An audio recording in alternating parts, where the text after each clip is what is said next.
Hey folks, this is Ben Gessel. How's it going? Um, gonna be making a video here all about amusement parks, about my experiences in them, and what I'd like to do in the future if I ever made them.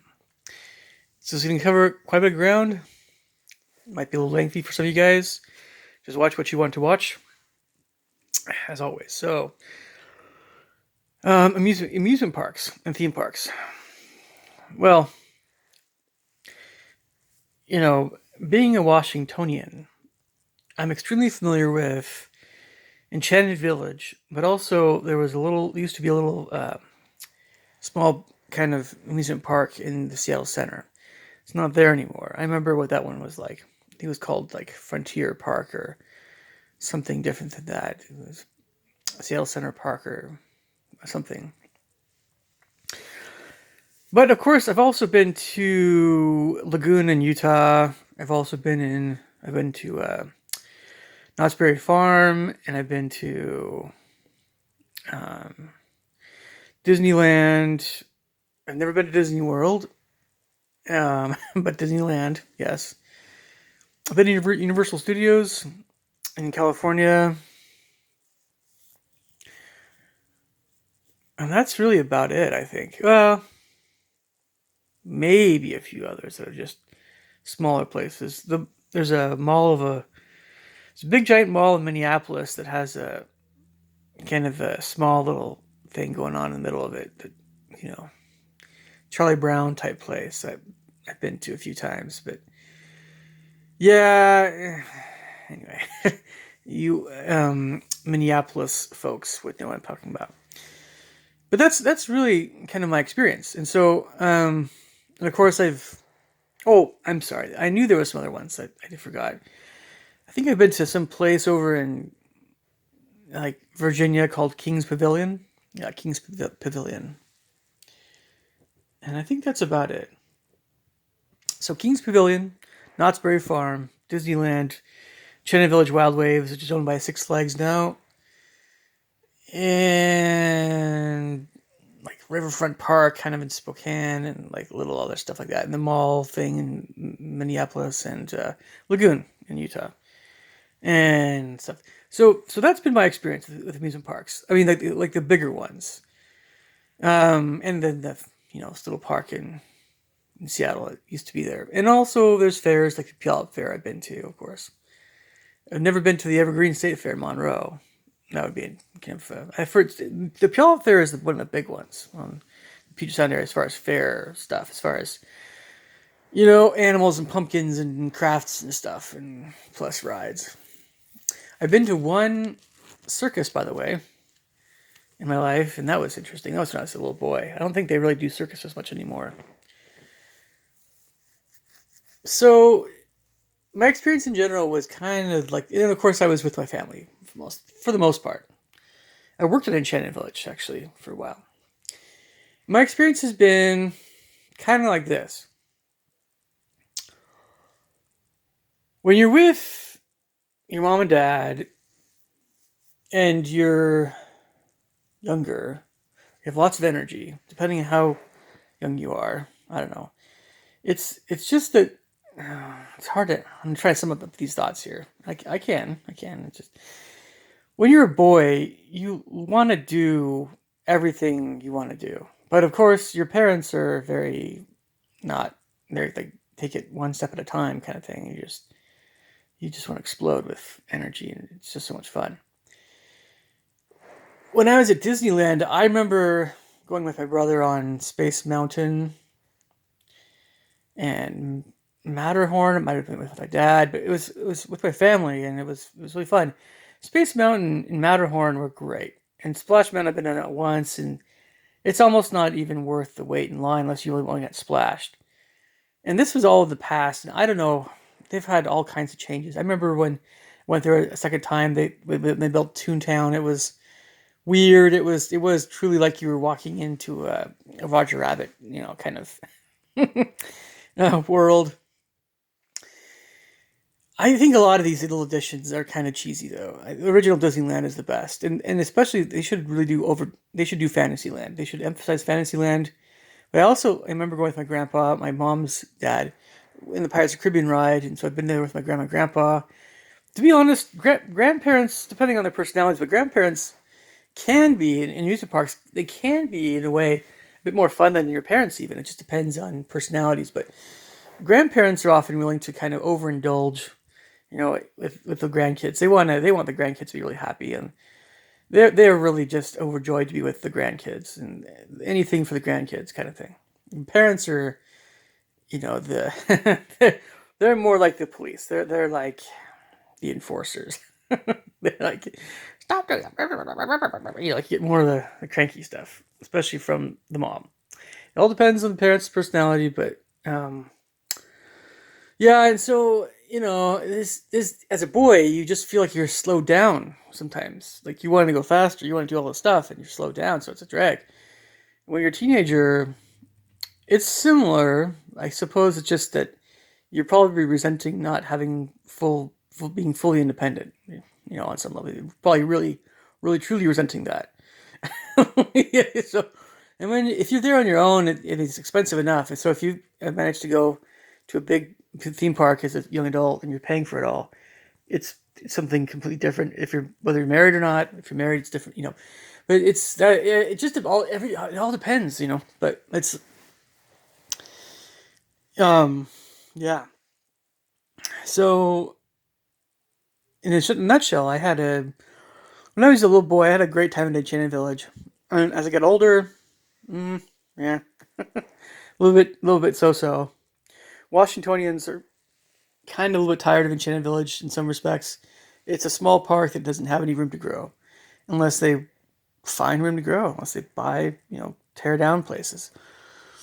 It's the biggest issue with that area, that theme park, and so Washington does need another theme park on the west side. I keep hearing about, Silver, what's it called again? Silverwood theme park over in east of Spokane, but I don't know. I don't have adults. I still like amusement parks, but a lot of adults are watching how costly everything is, and sure. I mean, and coasters are still fun, but a lot of things aren't quite as fun as when you're a little boy or a little girl, if you're a girl or a woman. I get that, but they really are. The thing about amusement parks is that they are just different, and so it can be really nice to just take a break from the grind. Of course, we can't do that right now, but I don't need to tell you why. So, so, but yeah, Silverwood's still in my horizon, and every little theme park's a little different. I So Enchanted Village, it still has a charm to it. It's just that it's really best for younger kids. Because if you're older, teenager, or young adult, or whatever, you're gonna get bored after a few hours. I promise. At least a few hours. Give a few hours.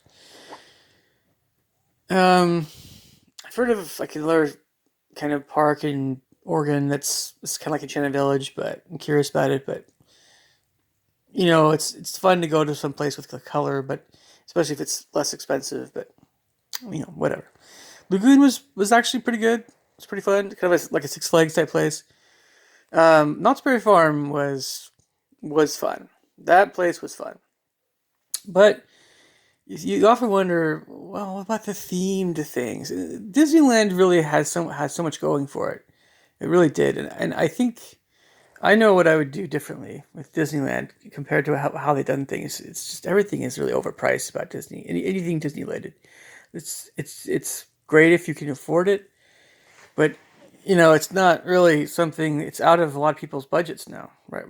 And for the foreseeable future, I mean, it's insane. Um, to I mean, you can go there with a buddy, and you guys pay for yourself, and it's going to cost you a chunk of change. But if you get there early enough, it might be worth it. But it's like you're spending so much time in lines. Like I just don't know. It's like it's overcrowded. Disney World hopefully is better. I've never been there, but I've heard it's really really fun. And I keep hearing about all these great places further east. But amusement parks. I'm gonna get to those stuff here in a bit. Amusement parks are often seen increasingly as being not very financially feasible, or you can use other words like that, that are very in vogue these days. Um, I don't really care because I love this idea, but I think I'm often intrigued by the larger idea of what an amusement park could be. An amusement park or theme park doesn't have to involve coasters. It doesn't have to involve rides. They are very fun. Some of them extremely very much so if they're done right and they're colorful, whatever else. I still think there's a lot of potential there, but I think what a lot of people want, and regular parks are so much cheaper, of course, and free often. What a lot of people want, what a lot of adults want, is I think a lot of people, just more artsy types. I think we want places we can go to be our, so feel more in our element. Gardens, right? Gardens and flowers, and I know parks you can't really just pick fruit off a fruit tree, but we'd like to be able to go someplace where you can get some berries and fruit and stuff, and right by the flowers, kind of thing, or pies or something. Whatever. We don't mind the bees as long as they're not too pesky, but we like, honeybees are more what we like, and wasps, of course, less so. So, any place with a lot of trees and foresty stuff, you're gonna get some of that. But we do like color, and so this is why the Fantasyland area of Disneyland is still so underrated. Frontierland and the Pirates area, the Caribbean, that's fine too. I think they should keep those places too. Who, I mean, Tomorrowland had the good rides, but I just back in the '60s and '70s when you had the Jetsons and you had this time when everybody was the '60s was trying to make these they call it futuristic things, and '60s colors were very pastel-y, and '70s were into the is the different thing altogether, I suppose. Orange and lime green and terracotta and stuff. But I mean, in the '60s they had this thing called a People Mover in Disneyland. I just what a dumb name. Like who came? If it was Disney, they came up with that. Okay, forget that. And by the way, folks, as I mentioned this in earlier videos, I tend to be much more pro Disney than anti Disney. But of course, I'm very well aware of of both sides of that whole thing. In case you're wondering, so. Oh yeah, but I'm more pro Disney than anti Disney. I just think that Disney is different than it used to be. The Disney company. But we like the old Disney, and so that's why we go to the Disneyland. Is like the old Disney, like we like Walt Disney, like his vision. That's absolutely the case. Goes without saying. So, yeah, but I like Ichabod Toad's, or not Ichabod Toad, Mr. Toad's Wild Ride. I think they had another Sleepy Hollow thing. I thought combining the two. I went to go see the Abraham Lincoln thing with my grandpa, and my grandpa really liked U.S. history stuff. I mean, and patriotic stuff, and I was I was definitely game for it too. But I kept thinking to myself, whenever I go someplace like that, like really awesome, I'm like, I still have this side of me. I'm like, so what are the best stuff? What are the best things to do? What are the most fun things to do? And what am I not doing right now that I could be doing right now? Right? What are the best rides? What's the tastiest food? Or what's the most economical stuff? But it's also really fun. I want to go to the best rides. I don't want to miss any of them. I want to get there before all the line, the people get there. And other stuff. What's all the other stuff? What other stuff might be fun to do? And then I don't like people slowing me down. And you often get a little fatigued. At some point in the day, depending what you've eaten, depending on your physical whatever, how you're doing physically, your age, and all that stuff. I mean, like this is why, by the way, it's a bad idea to eat hot dogs. I'm not saying eat like one hot dog is fine. But if you're going to eat a hot dog, just have a regular hot dog, bun, mustard, ketchup, sure. Relish, okay. Sauerkraut's probably healthy. Wait for a bit. Wait for a bit. Don't immediately go on a ride. It's kind of a similar deal with a hamburger, but hot dogs, the quality of the meat, yeah. wait for like a half hour before you go on something really, you know. By all means, do not get like a chili cheese dog with fries and a large Coke or something, and then you go on the most gut wrenching ride you can think of, rides you can think of for the next few hours. That's a bad idea. Oh yeah, and by the way, like in addition to the chili cheese dog and the fries and the Coke, if you have like a elephant ear or something, I mean, like this should seem like common sense to everybody north of, I don't know. Uh, it all depends. Like anybody north of 20 or so, but it can make it for a miserable experience. And I've made some clown videos, about clowns. I don't know if this has happened to anybody, but one of the fears that you might have is when you're feeling nauseous or like lower energy or tired or depressed. Some clown just comes up to you and tries to make you feel better. And a lot of times, of course, in real life, it would be a clown that's probably sincerely trying to help you feel better. He wants to give you a balloon. That's the last thing you want. That's the last thing you want. Sometimes at that point in time, some random clown just to come up to you and you alone and give, even though that clown's trying to be nice to you. I imagine a lot of, if that ever happened to anybody, like it's just like, oh man, it's depending on the state of mind you're in. Like you're like, get away from me, clown. And increasingly, our society's like that, and I know precisely why we would do that. But what often might happen is if it's never happened to you, what often happens is you have, especially if you're younger and you're there with other kids, or like this is more of a kid thing, but teenagers possibly, but more kids. If you had kids that tease you, or boys, or preteens, if they tease you, if you're feeling nauseous, or and that can be miserable because you want to keep up with everybody. You want to have as much energy as everybody. It's very easy. It was very easy for me to be envious, right, of anybody who had more fun than me in a place. And so that's not fun, especially if they start teasing you about stuff. Oh my gosh. I've known some boogers in my life, trust me, but sometimes some of this is more just, this is definitely a juvenile train of thought. This is not adults that do that stuff. It just doesn't happen, right? It doesn't. I mean, but I guess I don't know. Let me know. You guys know if you ever have a clown that just comes. I mean, I think if there are clowns, I don't think clowns are really employed in the parks much anymore. I mean, China Village used to be different. It was in the past, in the 70s and 80s. It was a time when clowns, you have clowns selling lemonade and blowing up balloons for kids, and nope. I haven't seen a clown, even when I worked there as a janitor. I never even once saw a clown. I know. But anyway, maybe it's for the best. I don't know. I don't know. So I also wanted to mention about some things, have been in my mind, I'm very much an idea guy. I'm creative and stuff.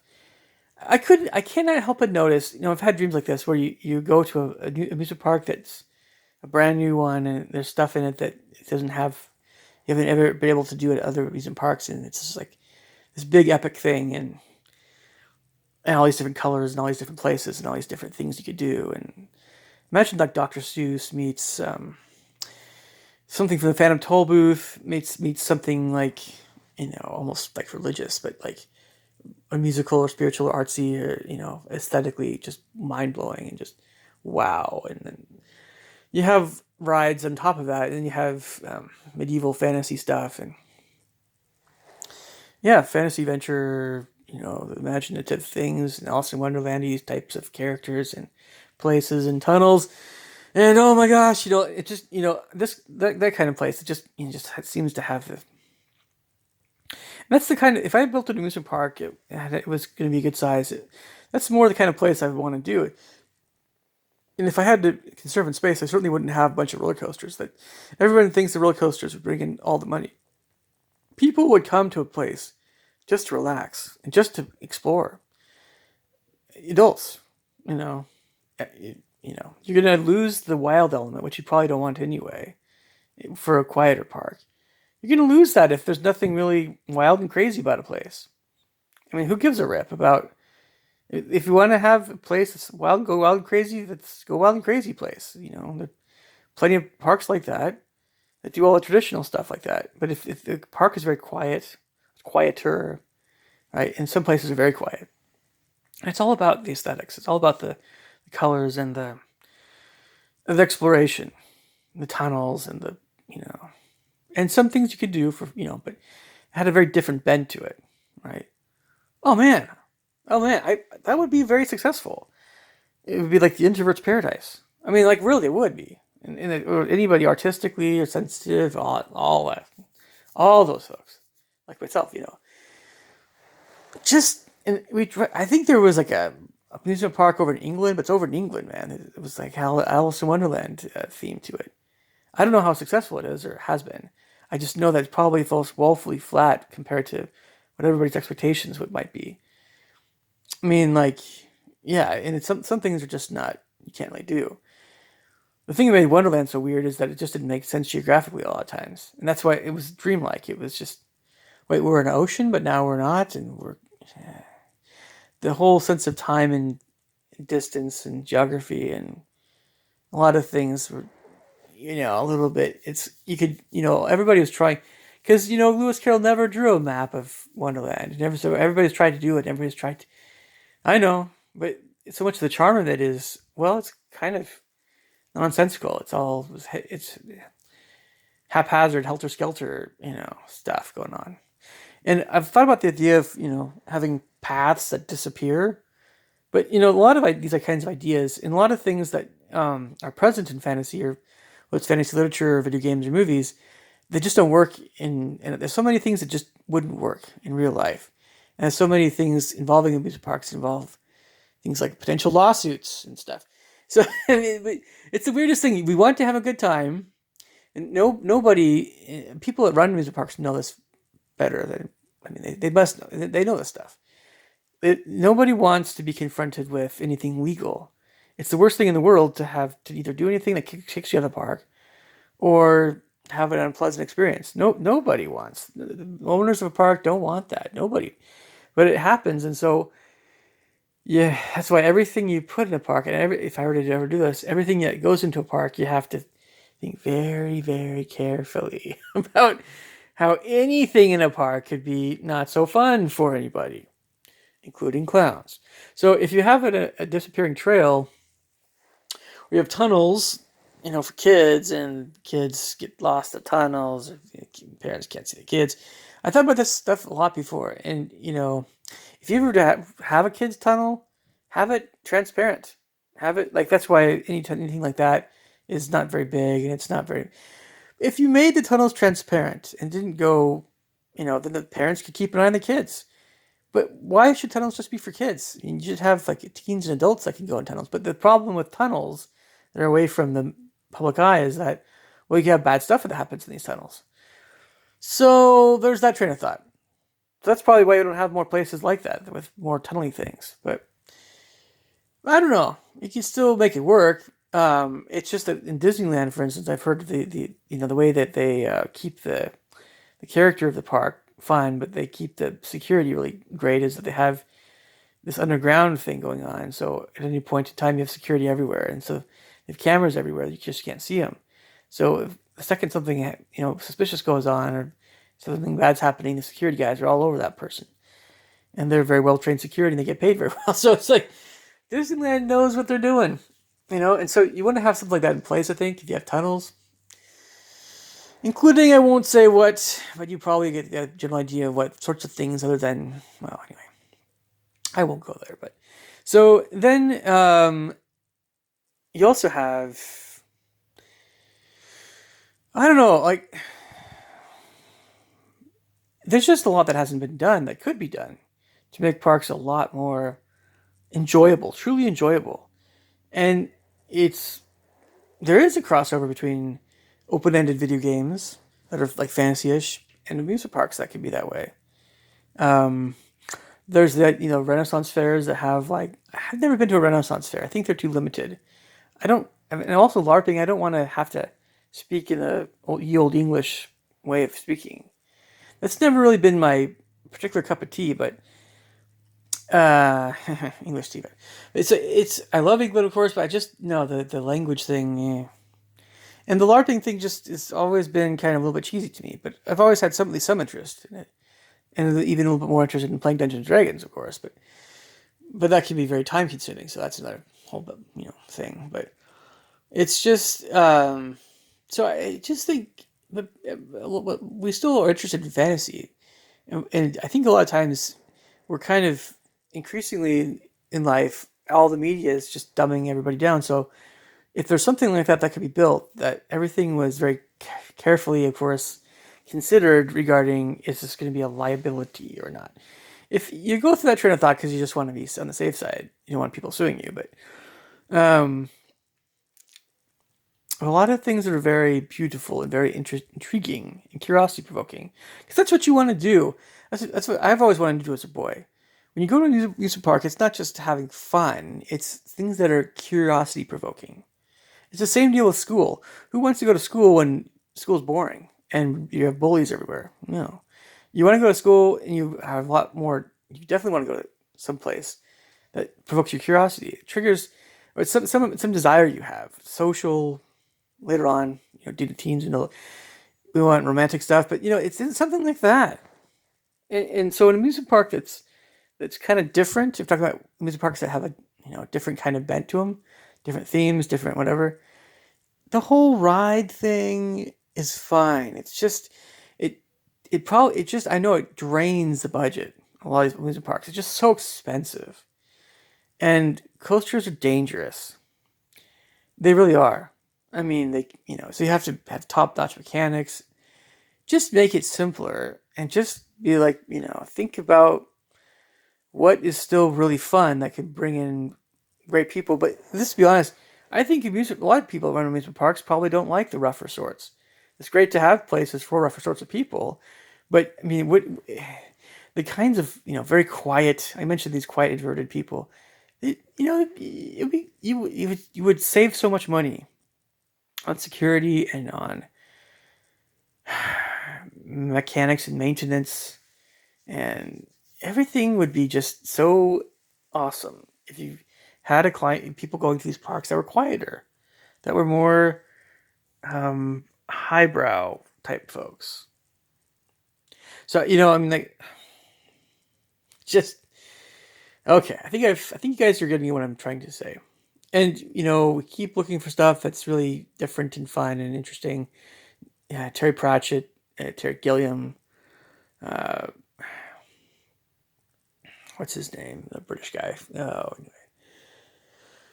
I mentioned Pratchett, but all that stuff, and anything that's unique has a different feel about it. Why would you want to go someplace that just is going to sell you overpriced cotton candy and popcorn and yeah, just Anyway, you guys leave me thoughts, comments below. Catch you guys later. Take care. Bye.